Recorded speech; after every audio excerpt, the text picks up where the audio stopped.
통해서 하나님께서 우리에게 은혜해 주시기를 원합니다. 어제는 우리 바울이 이제 자기의 사도성을 이야기하면서 자랑하는 자는 주 안에서 자랑하라. 이제 우리 믿음의 성도들이 무엇을 자랑해야 될 것인가 함께 말씀을 나누었죠. 또 김주영 목사님이 누구에게 칭찬받을 것인가 함께 말씀을 전해 주셨는데, 누구에게 자랑하고 또 무엇을 자랑하고 무엇을 인정받는가, 그것은 상당히 중요한 일입니다. 우리 모든 믿음의 성도들이 하나님 앞에서 인정받고 또 하나님을 자랑할 수 있는 믿음의 사람들이 되시기를 바랍니다. 바울은 계속해서 자기의 사도성을 이야기하는데, 교회 안에 가만히 들어온 거짓 사도들이 있다, 이렇게 이야기합니다. 어제 제가 어디를 다녀올 일이 있어서 차 안에서 이렇게 저렇게 왔다 갔다 하면서 라디오를 듣게 되었는데, 요즘에 새로 나오는 영화 개봉작 중에서 이순신 장군의 일대기를 그린 한산이라는 영화가 유행을 하고 있는 것 같더라고요. 그런데 그 한산에 대한 이야기를 쭉 듣다 보니까 이번에 나오는 영화에서는 항외라고 하는 그러한 일을 하는 사람이 있다고 합니다.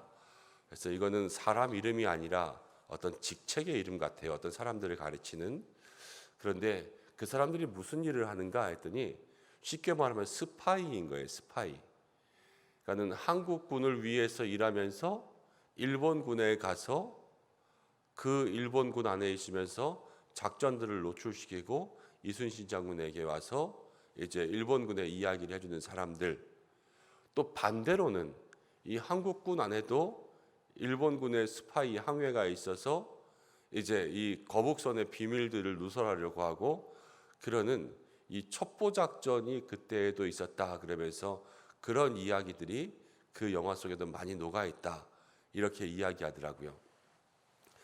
우리가 스파이 또 첩보 작전을 할 때 이렇게 다른 편으로 위장해 있는 사람들 어디에든 있지 않습니까?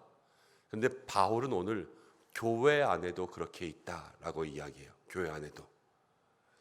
오늘 이 말씀이 우리 성도님들에게는 뭐 그렇게 남을 속이는 사람으로 위장해 있는 분이 없어 보이기 때문에, 우리 교회는 이렇게 보면서 누구라도 그런 분이 있으면 조금 더 세게 강하게 뭐 이렇게 이야기할 수도 있겠지만, 제가 볼 때 우리 교회 안에는 남을 속이기 위해서 신앙생활 하시는 분들은 없다고 생각해요. 그리고 이단도 늘 조심해야 되겠지만, 막 들어와서 이단처럼 활동하시는 그런 분들도 제가 주의 깊게 볼 때 그렇게 마음속에 크게 보여지지 않기 때문에, 오늘 말씀은 그냥 일반적으로 듣고 일반적으로 여러분들도 받아들이시면 되겠습니다. 교회 안에 거짓 사도들이 참 많이 있습니다. 이단들도 교회 안에 들어와서 교회 안에서 활동을 많이 합니다. 근데 그들이 활동하는 모습들을 보면 늘 그냥 정상적인 사람처럼, 아니 도리어 열심을 가진 사람처럼 그렇게 신앙생활하면서 마지막은 달라지지 않습니까? 우리가 교회 안에 때로는 여러 가지 돈 문제로 사람들을 힘들게 하는 사람들도 있습니다. 제가 일전에 섬기던 어떤 교회에서도 이제 정말 젊은 부부가 와서 열심히 신앙생활하면서 다른 사람들에게 돈을 꿔주기도 하고, 또 그리고 이자를 받지 않고 이렇게 도와주기도 하고, 그러다가 어느 순간 되니까 사람들에게 갑자기 하던 사업이 너무 어려워졌다고 돈을 조금씩 빌리더니 잠적해 버리셨어요. 큰 피해를 당한 적이 있습니다. 그 다음부터는 교회 안에 절대로 공식적으로 다 암암리에 이루어지는 일이지만 공식적으로 성도들 간의 금전거래는 금지해 주시기 바랍니다, 이렇게 공식적으로 이야기하고 교회가 조금씩 추스르기 시작했지만, 누구도 다 겉으로 보기에는 그런 일을 저지를 만한 사람처럼 그렇게 살아가지는 않죠.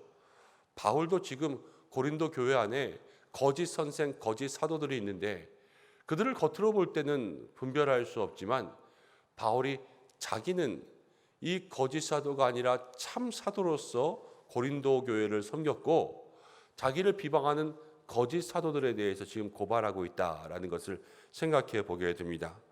바로 오늘 말씀 가운데 어떻게 이야기하냐면 1절에 원하건대 너희는 나의 좀 어리석은 것, 바울이 자기의 어리석은 것 그랬는데요, 이것은 자랑하는 자는 주 안에서 자랑하라 그랬잖아요. 자랑하는 것을 어리석다 그런 거예요. 근데 바울은 자랑할 만했지만 그래도 고린도 교회 성도들에게 오해를 살까 그래서 겸손하게 내가 부득불 자랑하는 것을 조금 이해해 줘라 이렇게 얘기합니다. 근데 왜 부득불 자랑했냐면 바울은 지금 고린도 교회에 복음을 전했습니다. 바울의 관심은요, 이 고린도 교회가 제대로 서 있는 것이 바울의 관심이에요. 자기가 인정받고 싶은 것도 사실은 아니에요. 교회가 든든히 서가는 것. 그렇기 때문에 내가 전한 복음, 내가 전한 사도로서의 사도성, 이 모든 것들이 인정받아야지만 복음도 힘을 얻거든요. 그렇기 때문에 부득불 하나님이 주신 사명, 자기의 사도성 이런 것들을 사람들에게 다 이야기하고 강조할 수밖에 없기 때문에 그것을 얘기하고 어리석은 것, 나의 이 자랑을 이해하라 그러면서 이야기를 하고 있죠. 근데 2절에 보면 이렇게 이야기합니다. 내가 하나님의 열심으로, 바울이 자기의 사람의 열심이 아니라 하나님의 열심을 가지고 모든 일 가운데 힘을 냈습니다. 우리 믿음의 성도들도 하나님의 열심이 우리 가운데 있어야 될 줄로 믿습니다. 무엇을 하든지 주께 하듯 하고, 그리고 하나님께서 주시는 힘으로 하고, 그래서 사람의 힘을 자랑하고 사람의 능력을 자랑하는 것이 아니라 하나님의 열심이라는 것은 열심히 하면서도 누구를 자랑하냐면요, 하나님을 자랑하는 거예요. 내가 했더니 이랬다 이것이 아니라 하나님께서 우리에게 주셨다죠. 제가 기도했더니 지난주 토요일에 비 안 온 거 아시죠? 이렇게 이야기하면 안 된다라는 거예요. 하나님께서 우리 가운데 가장 좋은 날씨를 주셔서 그것 가운데 은혜를 누렸습니다. 이것이 우리 모든 믿음의 성도들이 열심히 하면서도 하나님께 올려드릴 영광과 열심이라는 것입니다. 오늘 바울은 그것을 얘기하죠. 그리고 나서 3절에 이렇게 이야기합니다. 뱀이 그 간계로 하와를 미혹한 것 같이. 자, 뱀이 간계로 하와를 미혹했습니다. 뱀이 어디 있었습니까? 제일 처음 에덴 동산 안에 있지 않았습니까? 에덴 동산 안에도 뱀이 있어요. 교회 안에도 거짓 사도가 있고 교회 안에도 미혹해 하고 힘들게 하는 사람들이 있습니다. 근데 이 사람들을 누구라고 얘기하냐면요, 사탄의 일꾼이라고 이야기합니다. 사탄이 와서 그 한 사람 한 사람들을 이용해서 자기의 수하로 부려먹는 거예요. 그런데 가론 유다도 처음에는 예수님 따라갔지만 저의 마음속에 사탄이 들어가니까 예수님을 파는 사람이 되지 않았습니까? 그것처럼 누구라도 사탄이 그 마음속에 들어오기 시작하면 이 교회 안에서 서로를 넘어뜨리는 걸림돌로서 살아갈 수 있다는 거예요. 그 얼마나 불행한 일입니까? 우리의 삶이 하나님 앞에서 은혜로 디딤돌로 마중물로 날마다 사람들을 세우고 격려하는 그런 사람들만 살아가도 우리의 인생들이 부족한데, 우리가 다른 사람을 걸려 넘어지게 하고 시험 들게 하는 그러한 일이 우리 가운데 있으면 정말 불행한 일이겠지요. 그렇기 때문에 우리가 날마다 깨어 기도하는 것, 성경이 우리에게 그것을 말해주고 있는 줄로 믿습니다. 늘 우리의 삶이 누구도 틈타지 않고 누구도 우리의 삶을 사단이 이용해서 넘어뜨리게 하는 그러한 도구로 쓰임받지 않도록 날마다 깨어 기도하고 믿음의 전신갑주를 입고 영적으로 무장할 수 있는 우리 성도님들 되시기를 주님의 이름으로 축원합니다. 5절과 6절을 보면 6절 말씀을 보겠습니다. 내가 비록 말에는 부족하나 지식에는 그렇지 않다 그랬습니다. 바울이 이 말에 있어서는 조금 부족함이 있었습니다. 뭐 어떤 부족함인지, 더듬었는지 아니면 말이 느렸는지 이런 거는 잘 모르지만 사람들이 듣기에 말에 부족함이 있는 거죠. 그렇지만 거짓 사도는 반대로 말을 참 잘했죠. 말을 참 잘했던 거예요. 그래서 바울은 그 속에서 밀렸던 거죠. 근데 우리도 교회 안에서 그럴 때가 많이 있습니다. 그럴듯하게 얘기하는 사람들에게 우리도 마음을 많이 뺏깁니다. 그리고 교회 안에서 때로는 강하게 세게 얘기하는 사람, 교회 안에 있는 사람들은 우리가 다 마음이 좀 부드럽고 유순하잖아요. 그렇기 때문에 싸우기 싫고 부딪히기도 싫고 또 막 이렇게 저렇게 힘든 소리 하기 싫으니까 정확하게 이야기하는 것도 조금 힘들어하잖아요. 그렇기 때문에 그냥 그렇게 놔두고 때로는 그런 사람들이 강하고 세게 말하니까 맞고 틀리고를 떠나서 어떤 리더십의 자리나 아니면 앞장서는 자리에 설 때가 많아요. 그 사람 보고 너 하지 마 이렇게 말할 수 있는 사람이 별로 없으니까. 그렇게 하다 보면 많은 사람들이 어쩔 수 없이 거기에 끌려가면서 말하지 못할 때가 참 많이 있거든요. 그러나 성도들은 그 가운데 그런 모든 일들에 정확하고 분별이 있어야 돼요.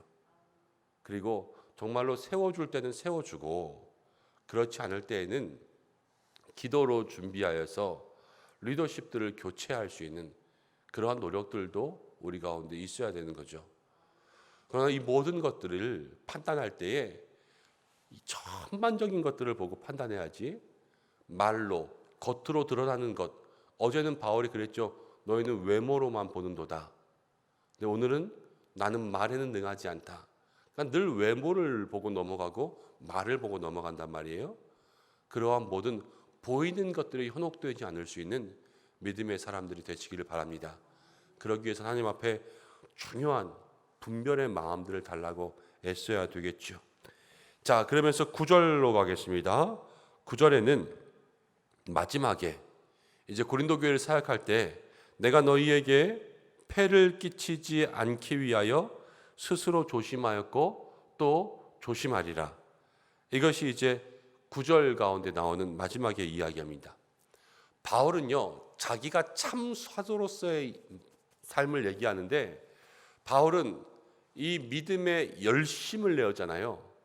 열심과 함께 또 조심했던 사람이에요. 조심스럽게 사역을 했습니다. 폐를 끼치지 않기 위해서 조심하고 계속해서 성도들의 삶을 살피고 쉽게 말하면 성도들의 눈치도 보는 거죠. 왜냐하면 복음이 잘 들어가게 하기 위해서. 그래서 열심도 있었고 조심도 있었다. 그리고 이제 11절 말씀 가운데 보면 어떠한 까닭이냐 내가 너희를 사랑하지 아니함이 아니냐 하나님이 아시느니라. 사랑하는 모든 것을 하나님이 아신다 그랬죠. 이것은 바울이 무엇도 있었냐면요, 진심도 있었다는 거예요. 그럼 바울이 열심히 했죠. 그 다음 조심스럽게 했죠. 그렇지만 바울은 진심으로 했죠. 이 세 가지가 바울에게 있어서 자신의 참 사도로서의 삶을 증명하는 하나의 근거가 되었습니다. 우리 모든 믿음의 성도님들도 어떠한 일을 하든지 간에 하나님의 일을 열심히 할 때 참된 사람이 되고요. 하나님의 일을 감당하시면서 여러분 조심하셔야 돼요. 조심하셔야 되고 하나님의 일을 감당할 때 진심이 있으셔야 돼요. 진심으로 이 열심과 조심과 진심들이 그 속에 가득할 때 바울은 한 번 더 뭐라고 얘기하냐면요, 12절 이렇게 이야기합니다. 나는 내가 해온 그대로 앞으로도 하리니. 내가 지금까지 해왔던 모든 것대로 앞으로도 할 거다. 이게 뭐냐면요, 자신감이에요. 근데 어디 앞에서 자신감이냐? 하나님 앞에서의 자신감을 가지고 있는 거예요. 내가 지금 하고 있는 것이 자신감이 없고 이게 맞는지 틀리는지 모르는데 하나님이 살아계시는데 하나님 앞에서 나는 내가 하던 대로 할 겁니다. 이렇게 고집할 수 있습니까? 아니죠. 바울은요, 살아계신 하나님 앞에서 날마다 하나님을 경외하고 두려워했는데 그렇지만 내가 지금까지 해오던 대로 쭉 할 겁니다. 이거는 정말로 하나님 앞에서 정직했다라는 거예요. 그리고 하나님께서 이 모든 것을 아신다 그랬는데 그 속에서 진심을 가지고 있었다는 것을 다시 한번 우리에게 보여주고 있죠. 우리도 이러한 믿음의 자신감들이 있어야 될 줄로 압니다. 내가 하나님 앞에서 지금까지 해오던 대로 쭉 해도 하나님 모든 것을 다 아시고 나를 칭찬하시리라. 바울이 이렇게 살았다는 것이 얼마나 귀하고 복된 삶인지 우리의 마음속에도 이것을 사모할 수 있는 은혜가 있기를 바랍니다. 그러면서 13절 말씀 한번 읽고 15절 읽겠습니다. 그런 사람들은 거짓 사도요 속이는 일꾼이니 자기를 그리스도의 사도로 가장하는 자들이니냐. 바울처럼 이렇게 열심과 조심과 진심으로 하나님 앞에 계속해서 자신감을 가지고 나아가는 그런 사람들이 아닌 사람은, 말로만, 입으로만, 외모로만 하는 사람들은 다 거짓 사도라 이렇게 이야기하고 있습니다. 그런데 15절 마지막에 이렇게 이야기하고 있어요. 15절, 그러므로 사단의 일꾼들도 자기를 의의 일꾼으로 가장하는 것이 또한 대단한 일이 아니리라. 사탄의 일꾼이면서 의의 일꾼처럼 보이는 것이 대단한 일이 아니라 그랬죠. 그런데 오늘 15절 마지막은 이렇게 이야기합니다. 그들의 마지막은 어떻게 된다고요? 그 행위대로 되리라. 그들의 마지막은 그 행위대로 되리라. 아무리 의의 일꾼으로 가장해도 마지막에는 그 행위대로 될 수밖에 없어요. 성경도요, 열매로 그들을 안다 그랬고, 아무리 일본군에 있으면서 조선군을 위해서 일을 한다고 해도, 조선군에 있으면서 일본군을 위해서 일을 한다고 해도 승리하는 쪽에서 마지막에 승리할 수밖에 없는 거 아니겠어요? 우리가 날마다 하나님의 편에 서서 의의 일꾼으로 살아가는 것, 그것은 마지막 우리를 승리하게 하는 믿음의 역사가 될 것입니다. 왜냐하면 마지막에 승리하시는 분은 하나님밖에 없으세요.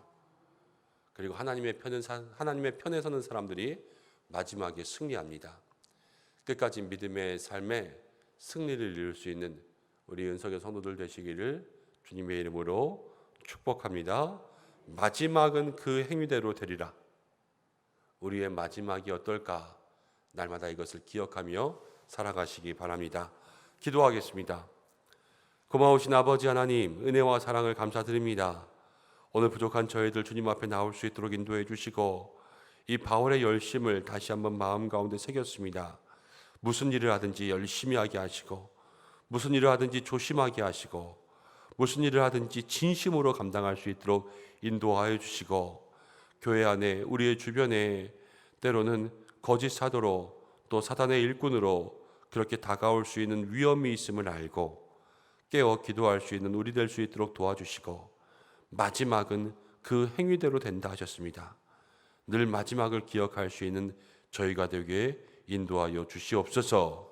하나님, 오늘 귀한 믿음의 삶 하나님께서 함께하여 주시되 우리 은성의 성도들 지켜주시고, 하나님 모든 삶에 오직 주님만 바라며 살아갈 수 있도록 도와주시고, 영육간의 강건함 더하시고 형통의 은혜 더하시고 모든 삶에 주님 주시는 은총이 가득할 수 있도록 역사하여 주시옵소서. 하나님, 특별히 우리 자녀들을 지켜주시고 가정의 일터를 지켜주시기를 원합니다. 생업을 통하여서 주님 부어주신 모든 은혜들 마음 가운데 누리며 살아갈 수 있는 은혜가 있게 하여 주시옵소서. 이 한날의 삶, 우리 교회, 이 나라와 민족 모든 열방 가운데 주의 은혜 내려주시기를 간절히 원하오며 예수님의 이름으로 기도드립니다. 아멘.